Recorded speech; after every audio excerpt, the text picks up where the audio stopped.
Big ব্যাংয়ের একদম শুরুর দিকে যখন মহাবিশ্ব সবেমাত্র শীতল হচ্ছিল, তখন স্থানের কাঠামোতে এক ধরনের ফাটল বা দাগ তৈরি হয়েছিল বলে বিজ্ঞানীরা মনে করেন। এই ফাটলগুলি হল কসমিক স্ট্রিং। এটি কোনো সাধারণ সুতো নয়। এই স্ট্রিংগুলি হল একমাত্রিক শক্তি ঘনত্ব, যা পরমাণুর নিউক্লিয়াসের চেয়েও হাজার গুণ বেশি পাতলা। কিন্তু এদের ভর বা ঘনত্ব অবিশ্বাস্য রকম বেশি।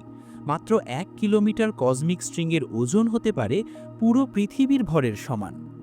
এই স্ট্রিংগুলি তৈরি হয়েছিল মহাবিশ্বের দ্রুত শীতল হওয়ার সময়, ঠিক যেমন জল জমে বরফ হওয়ার সময় ফাটলগুলি হয়।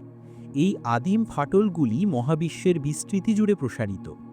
যদি কসমিক স্ট্রিংয়ের অস্তিত্ব থেকে থাকে, তবে এর মহাকর্ষীয় প্রভাব হবে বিশাল।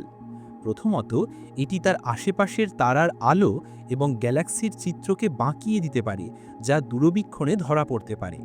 দ্বিতীয়ত, এই স্ট্রিংগুলি প্রচণ্ড গতিতে কম্পিত হতে পারে এবং ভেঙে গিয়ে মহাকর্ষীয় তরঙ্গ নির্গত করতে পারে, যা লেজার ইন্টারফেরোমিটার বা পালসার টাইমিং অ্যারে এর মাধ্যমে শনাক্ত করা যেতে পারে।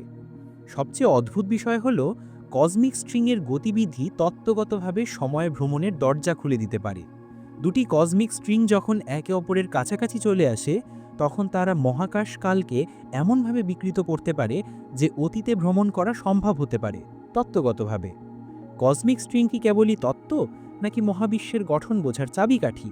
আপনার মতামত কমেন্ট করুন এবং মহাকাশের এই বৈজ্ঞানিক রহস্য জানতে বিশ্বাস স্পেস চ্যানেলটি সাবস্ক্রাইব করুন।